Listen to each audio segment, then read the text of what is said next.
In this episode of Pop Culture Weekly, Eric Davis and I dive into the Oscars 2026. Let's go! Welcome to Pop Culture Weekly with Kyle McMahon from iHeartRadio. Your pop culture news, views, reviews, and celebrity interviews on all the movies, TV, music, and pop culture you crave weekly. Here's Kyle McMahon. Hello and welcome to Pop Culture Weekly with Kyle McMahon. I, of course, am Kyle McMahon, and this is the show where we celebrate pop culture, question our life choices, and occasionally try to explain why we care so deeply about tiny golden statues handed out by people in tuxedos. And today, those tiny golden statues are exactly what we're talking about, because the 2026 Oscars are here. The Academy Awards, Hollywood's biggest night, the internet's most chaotic night, and the one evening a year when film Twitter, film critics, movie fans, and people who have only seen one movie since 2007 all of a sudden become professional awards analysis. And honestly, I love it. The Oscars are still one of the last true pop culture events where the entire entertainment world kind of stops for a moment to celebrate movies. The performances, the surprises, the speeches that go on way too long, and of course, the inevitable discourse afterwards. So today, we are doing a full Oscars deep dive. Who might win, who should win, what films are dominating the conversation, and what surprises could still shake up Hollywood's biggest night.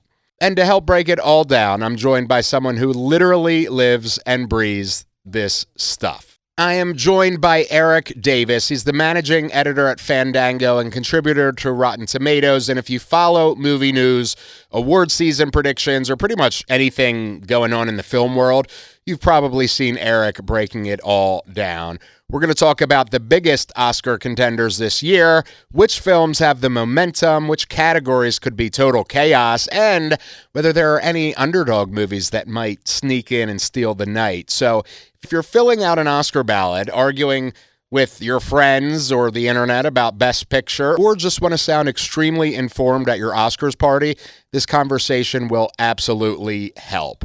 Returning once again, here he is, Erik Davis.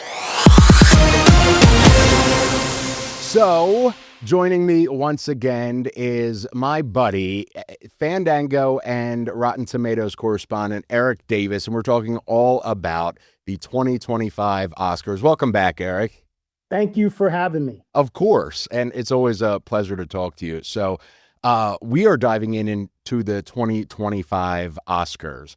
I gotta know, what do you think in regards to the Oscars as a whole? Where did the Academy go this year? Was there any surprises for you? Was it kind of what you expected? What's your take? I'm a big fan of where they went this year, to be honest with you. I think any year where we have sort of a record broken with nominations is a cool year, and a year where you perk up a little bit, especially when that movie is a film like Sinners, which of course broke the record for nominations this year with 16. The previous record was 14, so it beat it by 2. So it was a pretty significant milestone that it crushed there. And I, why I like it is because, here's Sinners is a fiercely original film. Yes, some people call it a horror movie, but I think it's genre-defying. I think there's some horror in there. There's music in there. There's legacy. There's family. Like, there's all sorts of different genres that, mishmash in there. But I think it's exactly the kind of film that you want to see break a record like that. Especially, we're in a day and age where a lot of people sort of criticize movies for, remakes, sequels, reboots. We see a lot of those. And, I think audiences will complain, but, the audiences still want that stuff. That's why Hollywood makes them. Yeah. But I think there's a desire for original storytelling as well. And so to see the two big films up there, Sinners, and even though One Battle After Another is an adaptation, Paul Thomas Anderson took a lot of liberties with that adaptation. So it still feels very original in its scope and its presentation. And so to see those two films really battling it out for the big wins this year, I think is a really great a great win for audiences, a great win for Hollywood, and it's very exciting to see. Some really great filmmakers are in the mix this year, and that's what I'm excited about. Yeah, I love Ryan Coogler, and I love horror, and I know we're not completely claiming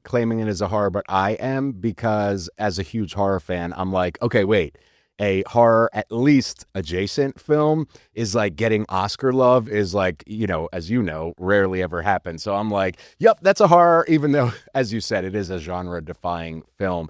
But it's so completely and totally original. And like you said, I mean, it really plays as a drama and an action, and music is so tightly integrated into it. And I am so excited for Ryan and so excited for Sinners that's what I'm really, really, really rooting for. It's just such an original movie, and it was so refreshing to see it, especially like on the big screen, where I could go and just like sit and take it in on this 80-foot screen or whatever it is. And, it was just so different, I feel like. And it was accessible too, I mean, I have friends that are not film buffs like you and I, where we can nerd out about stuff. They're just like, oh, who's in it and whatever. And the people that I went with loved it too. So it's like one of those films for me that talks to different people. You know what I'm saying?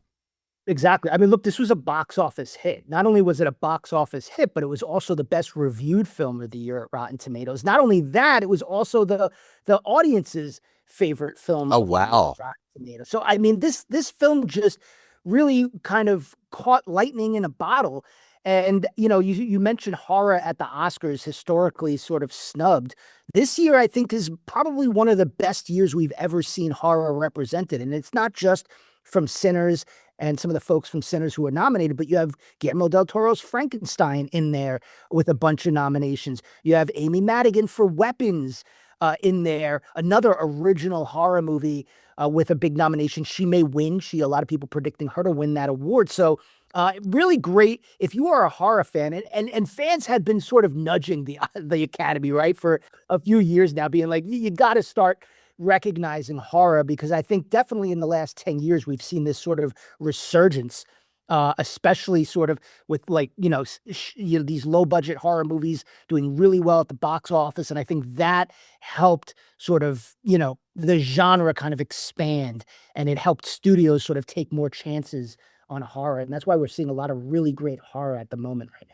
I'm curious on the Rotten Tomato side. How rare is it for a audience score that high to match a critic score that high? Is that a rare thing?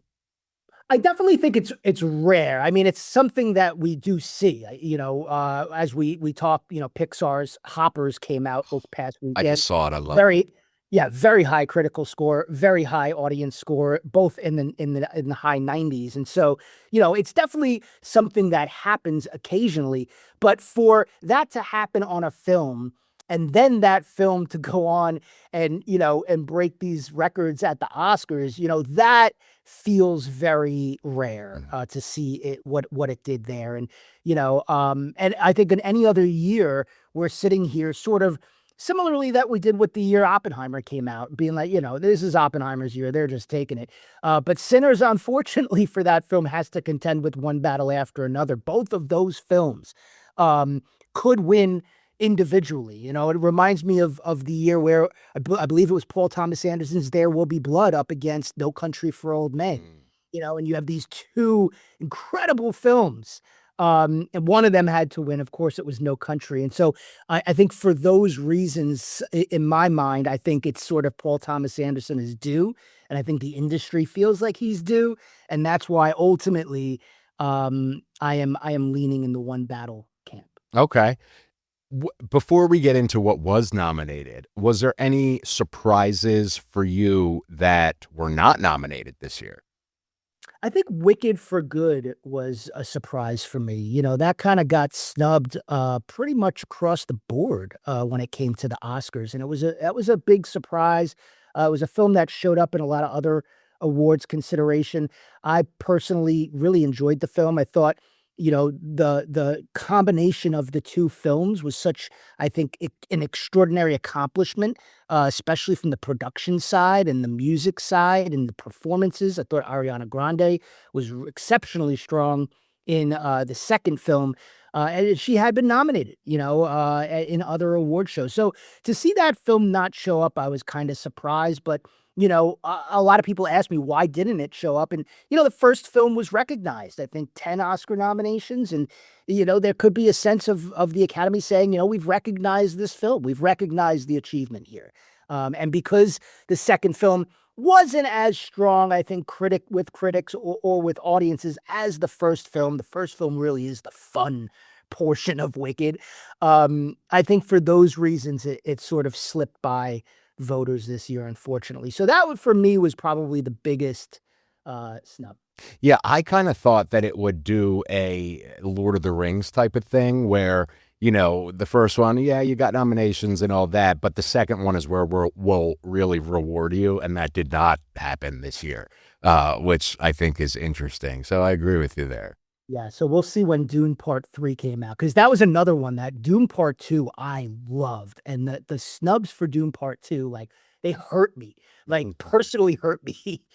So we have a Dune Part 3 coming out later this year, and I'm curious to see if after that film comes out, if we do see something like a Lord of the Rings where Dune Part 3 is honored in that way. I hope so, because I think what Denis Villeneuve has done with that trilogy has been, outstanding. Yeah. So jumping in, there's, so much we could get into. Where do you want to start?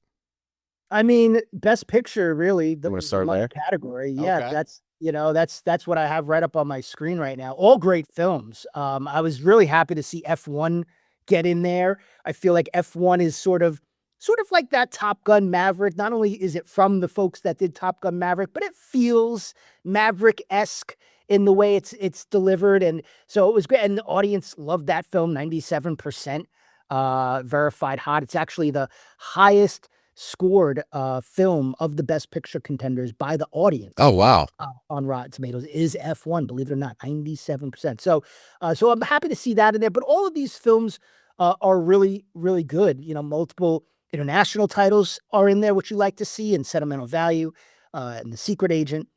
Really lovely film called Train Dreams from Netflix that's in there. I was actually, sorry to interrupt, I was actually just going to ask you about that one, because Train Dreams flew completely under my radar, like completely. And I guess it didn't with you. No, it did not. I did catch it when it came on to Netflix. I wish I had seen it on the big screen. But gorgeous film and subtle film, sort of feels storybook-esque in the way that it is delivered, and great performance from Joel Edgerton.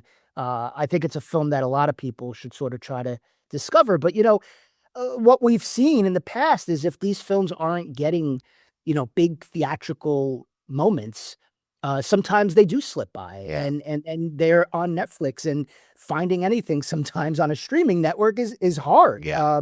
So, I think Train Dreams is definitely one of those word of mouth films that people who've seen it really recommend it to a lot of people. Okay. And then, so we have Secret Agent, Train Dreams, F1, Sinners, Frankenstein. So this is where I'm torn, because I love Guillermo del Toro. I loved his Frankenstein. But Sinners, I think this is where I go back and forth. Today, I think Sinners takes it. Tomorrow, or even later this afternoon, you ask me, and I'll probably say Frankenstein. But do you think those two will cancel each other out? I don't necessarily think they will cancel each other out. I don't think it's not a situation, and we have some multiple people nominated for the same film in the acting categories. And in those situations, I can sometimes see canceling out happening. But I don't think Sinners and Frankenstein will cancel each other out. I think Sinners will get its own votes without a doubt, and one battle. So I do, it's interesting. I look at sometimes I look at these other award shows. A lot of people look at other award shows and say, who won these awards? And that's historically what's going to tell you who wins Best Picture. But sometimes I look at the award shows that actually happen while people are voting for the Oscars. because the noise that comes out of those shows, sometimes it could, they can convince a voter to say, you know what, everybody's really, cheering for this win. Maybe I'm going to vote for them. So the actor awards happened, and we saw Sinners win, the casting award. So that, a big win like that. And then when we get to Best Actor and we talk about Michael B. Jordan, I think it's going to help him, I think, more than anything else. But you could see a lot of noise around Sinners happening right as people are voting, and that could help it ultimately win Best Picture. I still think, though, that One Battle After Another is our ultimate winner. Okay. And Marty Supreme. This is such, I love the film and I love Timmy. However, there seems to be some pushback, at least on the social media side, about this kind of campaign that he's doing kind of on his own, I feel like. Do you think that harms a film's chances or his own chances? It's a good question, because I think there's one side of you that can say it's brilliant. He took this sort of film about an aspiring ping pong player set in 1950s New York and made it feel like, it was a movie that Gen Z had to see in 2026. So I think from a marketing perspective, and I'm a little bit of a marketing nerd, I think what they did with that film was brilliant. But then I can also see sometimes that leads to overexposure. And sometimes when you're seeing too much of someone in all different, facets, you can kind of get tired of seeing that person and say, you know what, I'm tired of seeing you. I'm going to vote for the other guy. But I would say, I would never tell them to take back that marketing campaign. I think the way they pushed that film out, I thought was brilliant. Yeah.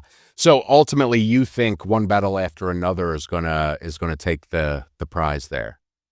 I do. This is the film that's been winning Best Picture everywhere. And we did talk about Sinners winning Best Casting, but keep in mind there's also a brand new casting category this year at the Oscars. And at the Critics' Choice Awards, similar thing. Brand new, casting category and a Best Picture. Sinners took that casting category, and then One Battle took Best Picture. I am predicting the same thing to happen on Sunday at the Oscars. Okay. All right, Erik, we're going to take a quick break to pay the bills, and we'll be back in 60 seconds.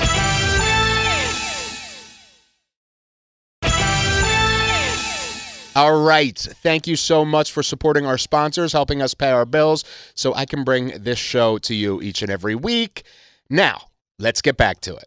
I guess let's go right into Best Actor, because we just spoke about it.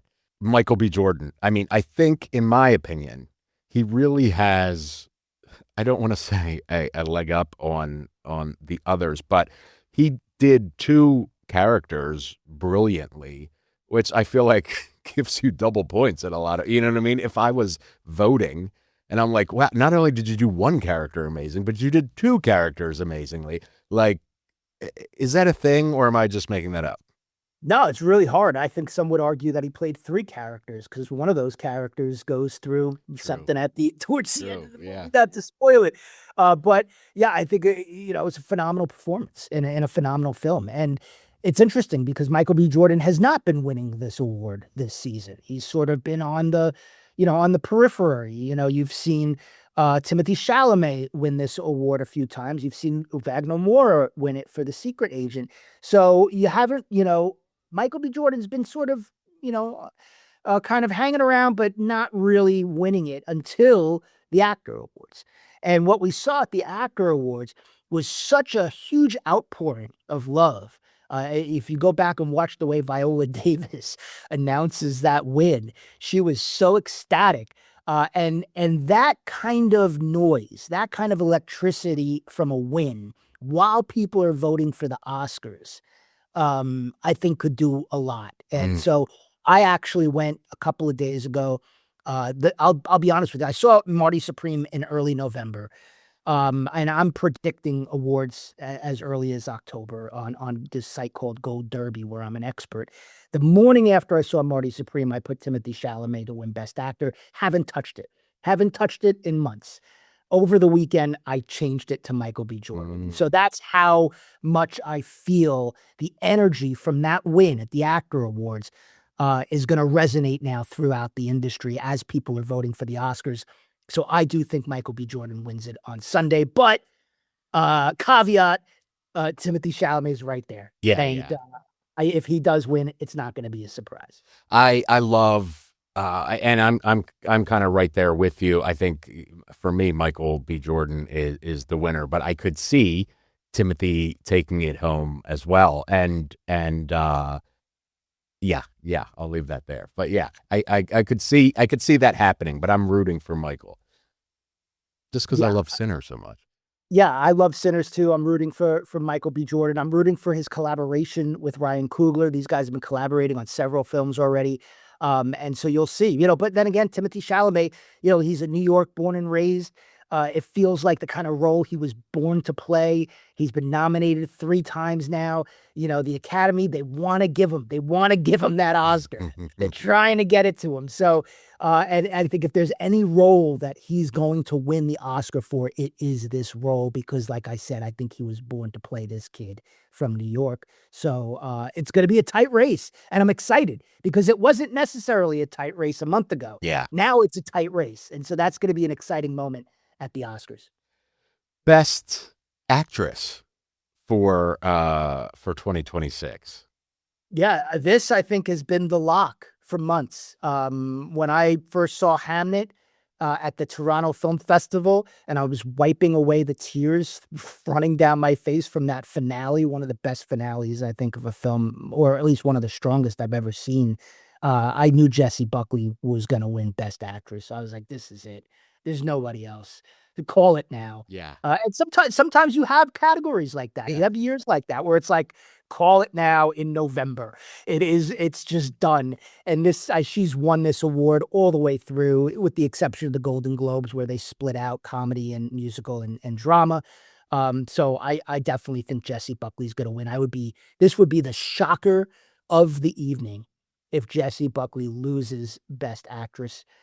Great actress. I'm happy that she's going to win because she's been in this sort of indie space for a while. A lot of the, film nerds know Jessie Buckley, but she's not a sort of a household name to general audiences. I think this is going to make her a household name, and just a great actress. I'm excited to see where she goes from here after she wins the Oscar on Sunday. I love that confidence. How did Hamnet score with Rotten Tomato critics and audience? Yeah, strong. 86% certified fresh with the critics, 93% verified hot with the audiences. Wow. Which is great to see because sometimes you get these sort of slower moving, kind of more intimate, personal movies that audiences are divided on. Maybe it's not as accessible for some audiences. And so to see this with such a high audience score is really great. And it means that the film just sort of really hit where it needed to hit with all sorts of different audiences. Best Supporting Actress, since we're in that space. All right, so this is an exciting category. I've been a Teyana Taylor fan all the way. I remember first seeing One Battle. I got to see One Battle kind of early, and I walked out of there and I was like, Teyana Taylor is so good in this movie, but she's only in like the first act of the movie. Is it enough to get her the Oscar? But that's what you have with supporting roles, and you'll have somebody that's in it for a minute, but their presence is just so, overwhelming that you can't stop thinking about this character when they're on screen. And I think she does it with Prophidia Beverly Hills. But then you have Amy Madigan, also similar, kind of comes in towards the end, second half of Weapons, but really sort of, makes a name for herself in that movie, and just does great things with that character, Aunt Gladys. And I think, speaking to sort of the people that want to see horror win, they want to see a big win for horror. And I think that could ultimately push Amy Madigan, over the edge here. Also, she's been in Hollywood for a long time. It's been 40 years since she was nominated for her first Oscar. So I think that would be a really nice win for her. But then you also have Wunmi Masaku in there for Sinners. She's won a couple times on the awards sort of season path, so she could slide in there. But as we were talking earlier, in terms of canceling actors who cancel each other out, the two nominated for sentimental value, Elle and Inga, I could see them canceling each other out in this scenario. And so one of those three, Amy, Wunmi, or Teyana, will win. I'm currently predicting Teyana, but there's a part of me that really feels like Amy is going to win it. I love Teyana Taylor, and I do love her in One Battle, but I am personally rooting for Amy Madigan. One, because of Weapons. I think it's such an original film. Two, Aunt Gladys is just an immediately iconic character. The way she portrayed her is absolutely brilliant, and I love her kind of career resurgence with this. That at least for me and in my circles, Amy Madigan wasn't necessarily on the radar in the last while, and this kind of put her on the map again. And so I love that kind of underdogish story, that kind of comeback story. So I have multiple reasons, but that's who I'm rooting for there. So yeah, it's great. I mean, that's why you love the Oscars, because Yeah. you have Teyana Taylor, who's sort of just coming out as an actress, really. She's only been in a couple of movies. So this could be a big deal for her and her Hollywood aspirations. And then you have Amy, who's a veteran, not necessarily a household name these days, but winning this Oscar could be a huge thing for her. Yeah. And her career. So, that's why you have these stories. No matter which way it goes, it's a really great story and a really great win. So, curious to see who wins this one. I haven't changed my prediction to Amy yet, but I may. Yeah. May. You're good. We're on the countdown now. Yeah. Best actor in a supporting role. Which I think I think this is super interesting. I'm curious to hear what you think. This is interesting because I want to say, like the actress role, you're going to see Benicio del Toro and Sean Penn cancel each other out. But that's not what we've been seeing of late. Sean Penn has been winning actor in a supporting role, and he wasn't winning this award. This award was going to Jacob Elordi at the Critics' Choice. Stellan Skarsgård won it. And so you've been seeing different people win this award, but now we're seeing a little bit of momentum for Sean Penn. I actually just changed my prediction from Stellan Skarsgård over to Sean Penn, because he's been winning this award, and it seems like he's got some momentum. So Sean could take it. Stellan could take it, even though he wasn't nominated for the actor awards, but he could take it. Jacob Elordi could take. I mean, this is really a category where it's anybody's to win. And then maybe everybody cancels each other out. And then Delroy Lindo at 73 years old, his first Oscar nomination. Maybe he wins for Sinners. Would be an amazing sort of career win for him. But at this moment in time, I'm predicting Sean Penn. Okay.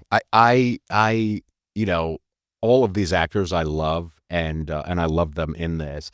Delroy, I love because, as you said, his first nomination at 70, what is it, 73? Incredible. Jacob Elordi, I love, again, Frankenstein. I love Guillermo del Toro. I love Jacob as Frankenstein. And Benicio, I feel like he's always just such a solid, he always brings his A game, And so it is, for me, kind of a toss-up. I'm like, I don't know where it's going to go, and I don't even know who I want to root for, because they're all really great. I don't have like a dog in this race in this one where I'm really like, this needs to win. So I'm super curious how it's going to turn out. Yeah, I think for me, if like somebody said, who would you want to win? I think it would be Delroy Lindo. I think he's just he's just a legend in the industry, and to see him sort of nominated for the first time at 73 for this film, which was such an incredible film.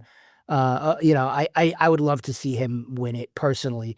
But yeah, all these guys did a great job, and I love Benicio. I think he did such a fantastic job in the film too. At first, I thought it was going to be Benicio who took this award, but Colonel Lockjaw, Sean Penn, left a mark. Yeah. Really great performance from him, and you can see it, and it's sort of resonating with voters as we get later in the season, and he's been winning it. So, let's see if Sean Penn rides that momentum into an Oscar win. Best director. We have some really interesting choices. Some I think obviously expected. There were a few that I wasn't necessarily expecting. What are your thoughts? I'm a big Paul Thomas Anderson fan. Have been for a long time, and Magnolia is one of my favorite movies ever, by the way. Yep. Boogie Nights, Magnolia, Punch Boogie Drunk Nights, Love, yeah. There Will Be Blood. I mean, I can just keep reeling them off. They are all such consequential movies in terms of sort of me growing up to be the cinema fan that I am. I owe a lot of it to Paul Thomas Anderson's movies. And so I am, in my personal sort of feeling here, is I want Paul to win. But I also think he's been winning this award. I mean, this is another one where it's sort of similar to Jesse Buckley. He's been winning this director award straight through, all the way through. So I do see that playing a role in who wins this category, and I definitely see him winning this category. But it's great to see Ryan Coogler in there with his first nomination. Chloe Zhao for Hamlet. Yeah. She's only the second woman to ever be nominated twice for the Best Director Oscar. Interesting. Which I think is great. She won, of course, for Nomadland. So it's great to see Chloe in there. Josh Safdie for Marty Supreme. Great to see him, and Joachim Trier for Sentimental Value. So every guy, everybody in here is strong. Yeah. But I don't think any of them are going to beat Mr. Paul Thomas Anderson for one battle after another. That's who I'm thinking is going to win. And again, I'm torn between PTA and Ryan Coogler. I have a special affinity, especially for Ryan Coogler. But like I remember watching Magnolia as a kid when I probably had no business watching that. And that frog, the frogs. And like, I just remember being like, wait, what is going on? And then I remember thinking about it and thinking about it and thinking about it and being like, okay, this is cinema. This is film. You know what I mean? Like it's not supposed to be always easy and digestible. Like, sometimes you got to think, and sometimes it makes you think long after, the credits roll. And so I have that personal affinity for him too. So, I'm torn. I hope it's one of them. Personally. Oh, it's definitely going to be one of them, and those are two films, Sinners and One Battle After Another, that you watch them and you just kind of say to yourself, this is next level filmmaking. Yeah. Like, it's just next level. I remember sitting watching Sinners for the first time thinking that. I'm like, this is just a different level of filmmaking. It's not like what we normally see in all the other movies. Like, this is just, okay, this guy's operating on a different level. And it's always very exciting when you see that, of course, when you bring the IMAX of it all into it. And, Yeah. I think it's a lot of fun. So yeah, I think one of those guys is going to win. I personally think it's going to be Paul Thomas Anderson. And this week, are we able to see, can I get tickets to Fandango for any of the Best Picture noms? Are they playing anywhere? Well, at Fandango at home, we have a whole playlist of nominees. Oh, so awesome. I would say, yeah. So there may be a couple of these playing in theaters, but I would say the majority of them, almost all of them, are at home now. Okay. Right as we kind of get into the Oscars. So I would start your watching journey at Fandango at home. Look for our playlist of all the nominees, and you'll see them there. Of course, films like Frankenstein and Train Dreams, you'll be able to find on Netflix. And happy watching. All of these are worth seeing, and I would try at least to watch those Best Picture contenders. This way you can make up your own decision. And of course, if you're playing at home with your friends, we have this really great downloadable ballot over at Rotten Tomatoes that has all of your nominees with the scores next to them. So as you're sort of checking off who won with your friends, you could be like, did you know that this movie had a 94% verified hot score? You can kind of rattle off the scores and people will think, wow, you really know your stuff. I love that. We'll have the link to that in the show notes. What are you going to be doing? How are you watching Sunday?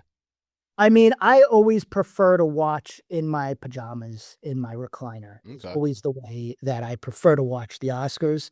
And so that's how I'm going to be watching it. On Sunday, I like to watch it with my family, and my daughter is a big movie fan, and so we're always sitting there talking about the films as it's rolling out, and so in our team, of course, on Fandango, Rotten Tomatoes, on social, we'll be covering it live, and so we'll have all the big moments across our social channels too. And any ever heated debates in your family on Oscar night, or are you guys pretty in lock? We're pretty in lock, although my daughter is a bit peeved about the Wicked for Good. She Yeah. was a Wicked for Good fan. We actually went together to the premiere in New York for that Oh, that's film. So awesome. he's still listening to the way I hear it blasting out of the shower, the Wicked music, still listening to it. So I think she's a little bit scarred by that, but it'll be a fun watch for sure. I love that. As always, Erik, thank you so much. We'll have all of the links to the ballot, to Fandango at Home playlist, to Rotten Tomatoes, so we can, kind of go along as we're watching with the scores and all. And please, as always, come back again. We'll talk about, upcoming summer movies or whatever. Definitely, man. Yeah, we have a huge packed summer coming up, so we'll have to get together and chat about some of those titles soon. Awesome. Thank you, Erik. Erik Davis. That's Erik Davis from Fandango and Rotten Tomatoes. Always a joy to have him on. And honestly, if you're looking for someone who has their finger on the pulse of what's happening in movies right now, Erik is absolutely one of those people. Award season always brings a little drama, a few surprises, and at least one result that sends the internet into complete meltdown mode. So we'll see how it all plays out on Oscar night. But no matter what happens, one thing is still true. It is a pretty great time to be a movie fan. All right, that's it for this episode of Pop Culture Weekly. If you enjoyed this episode, please make sure you're subscribed so you never miss an interview, a deep dive, or a pop culture breakdown. You can also find video interviews, reaction videos, and a lot more pop culture goodness over on my YouTube channel. Just search Pop Culture Weekly. Until next time, keep watching great movies, keep celebrating the stories that bring us together, and if anyone asks you to predict the Oscars, just confidently say something very specific and hope that nobody remembers later. I'm Kyle McMahon. I love you. We out. Thank you for listening to Pop Culture Weekly. Hear all the latest at popcultureweekly.com.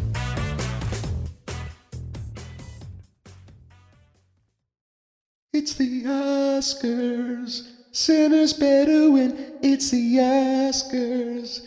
And Gladys, it's the Oscars. Frankenstein should win. It's the Oscars. Let's see what can happen.